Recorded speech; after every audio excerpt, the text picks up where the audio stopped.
Good morning guys.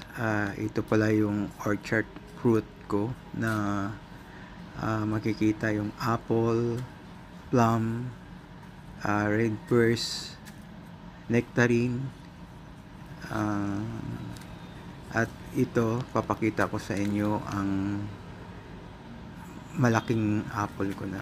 Mag 3 years na to. Bago ako umalis, tinadtad ko siya ng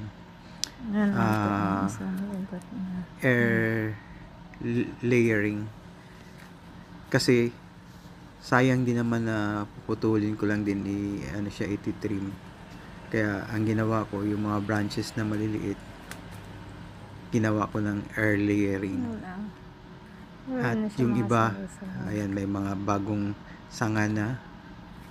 At by next month, ita-transfer na yan ng misis ko. Si misis lang naman ang maggagawa niyan, at saka yung magpapatulong kami sa tauhan namin sa bukid.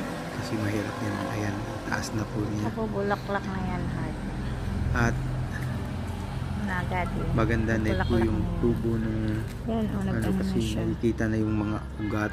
Ayan, may bago na siyang mga sanga. At hanggang dito na lang po. Thank you and have a nice day. God bless to everyone.